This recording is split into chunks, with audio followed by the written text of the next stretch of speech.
Selamat pagi dan salam sejahtera bersama saya Konstantin Pahlawan dalam Berita Pagi Sabah edisi Jumaat 22 Januari 2021.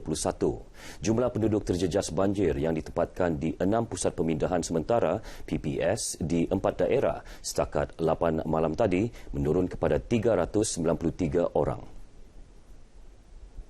Menurut Sekretariat Jawatankuasa Pengurusan Bencana Negeri Sabah, bilangan keluarga terjejas yang berada di PPS ialah 117 keluarga, melibatkan 111 buah kampung di daerah Beaufort, Kota Belud, Papar dan Tenem.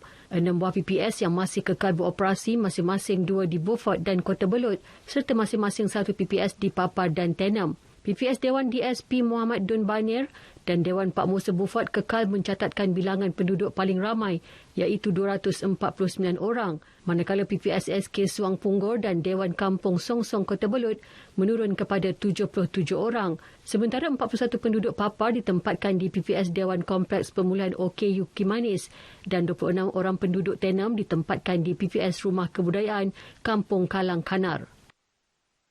Jejambat Hilltop Luyang yang mengalami keretakan akan dibaiki segera oleh syarikat konsesi yang diberikan tanggungjawab menyelenggara jalan berkenaan. Kerja-kerja perbaikan itu perlu dilakukan segera untuk keselamatan pengguna jalan raya selain memastikan kerosakan sedia ada tidak bertambah teruk.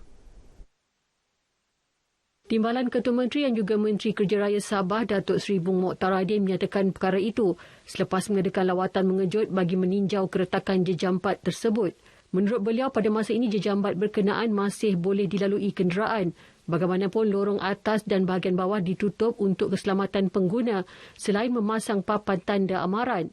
Mengenai jalan raya runtuh yang berlaku di negeri ini ekoran hujan lebat yang berterusan, Datuk Seri Bung Mokhtar menjelaskan kementeriannya sedang mengumpul data tersebut dan tidak menolak lebih 10 batang jalan raya runtuh.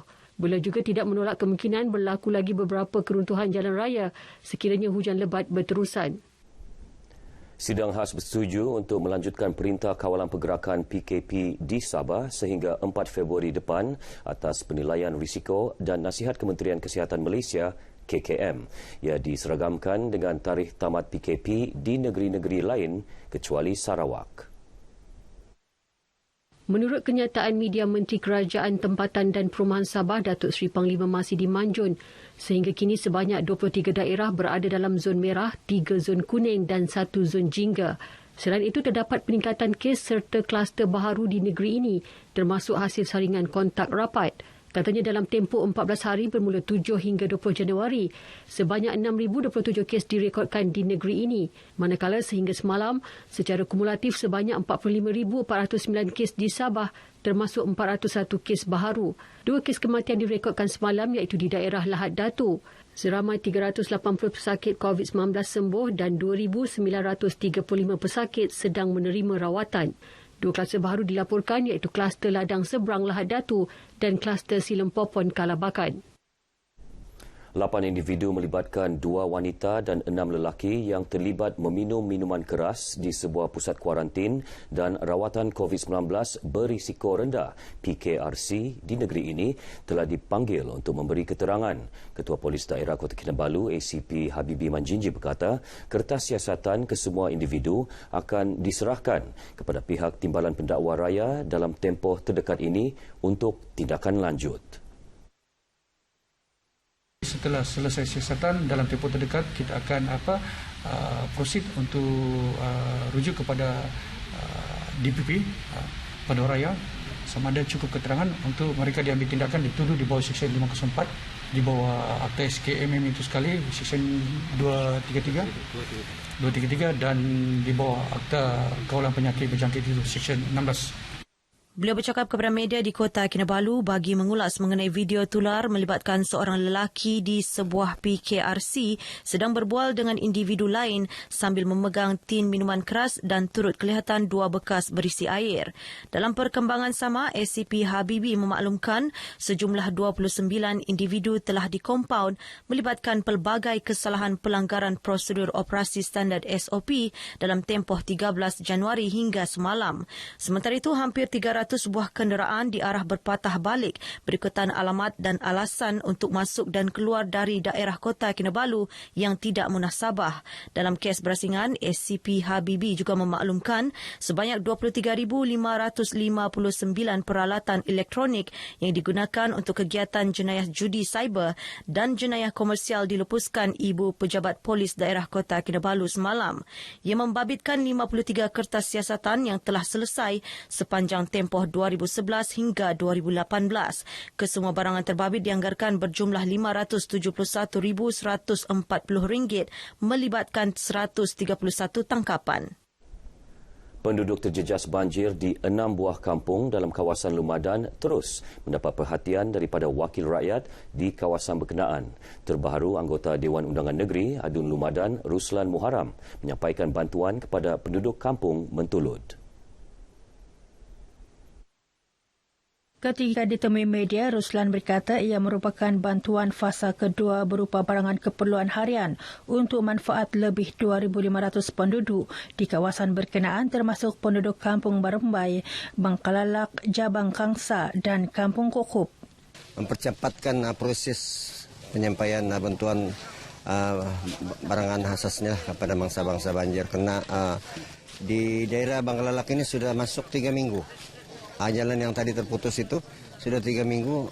Hujan lebat yang berlarutan baru-baru ini menyebabkan jalan perhubungan ke 6 buah kampung berkenaan terputus susulan paras air yang tinggi menyebabkan beberapa jalan raya tidak dapat dilalui semua jenis kenderaan. Sehubungan itu, penduduk yang berhasrat membina kediaman di kawasan Lumadan, khususnya di kawasan rendah, dinasihatkan agar mendirikan rumah bertiang atau menimbus tapak supaya lebih tinggi bagi mengurangkan risiko kerosakan harta benda akibat banjir.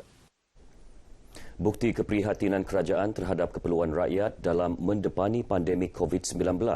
Itu reaksi Ahli Parlimen Libaran, Datuk Zakaria Muhammad Idris mengenai pemberian bantuan sekali bayar sebanyak RM500 kepada pemandu pelancong, pemandu teksi, bas sekolah, bas persiaran, kereta sewa dan e-hailing dalam inisiatif pakej bantuan pelindungan ekonomi dan rakyat Malaysia Permai. Datuk Zakaria menasihatkan pemandu terlibat untuk memberi kerjasama kepada pihak berkaitan, mengumpul maklumat diperlukan bagi memudahkan urusan penyaluran bantuan tersebut, khususnya kepada mereka yang layak. Beliau berkata demikian kepada media selepas menyampaikan bantuan bakul makanan kepada seramai 50 pemandu teksi di lapangan terbang Sandakan. Ketika ditemui media, Datuk Zakaria berharap sumbangan tersebut dapat membantu para pemandu teksi berkenaan. Kita bagi bakul makanan, barang-barang keperluan untuk sekurang-kurangnya bantuan ini dapatlah meringankan beban mereka dalam masa COVID-19 ini. Inisiatif kerajaan dalam mempercepat pelaksanaan kempen e-dagang PKS dan PKS Mikro serta kempen Shop Malaysia Online melalui pakej bantuan Permai bakal melonjakkan sektor ekonomi tersebut ke peringkat lebih tinggi. Pengarah Pusat Pelaburan Endowment dan Wakaf Universiti Malaysia Sabah UMS, Dr. Rafiq Idris yakin inisiatif kerajaan tersebut akan membantu dalam meringankan beban perniagaan, menyokong kelangsungan perniagaan serta merangsang aktiviti ekonomi dalam negara.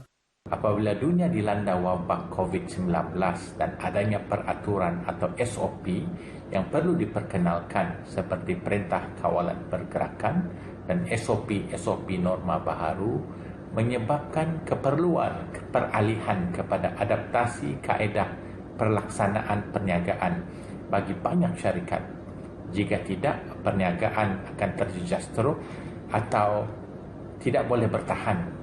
Beliau menyatakan demikian sebagai mengulas pakej Permai yang diumumkan Perdana Menteri Tan Sri Muhyiddin Yassin baru-baru ini.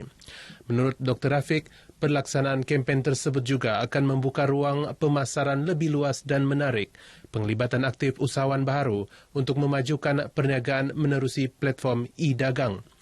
Menerusi pakej berkenaan, sebanyak RM300 juta diperuntukkan bagi tujuan bimbingan perniagaan terhadap usahawan mikro, manakala pengguna akan turut menikmati penjimatan ketika membuat pembelian. Sekian berita dari Sabah pagi ini. Patuh SOP, elak penularan COVID-19 di sekolah. Saya Konstantin Palawan. Salam sejahtera dan jumpa lagi.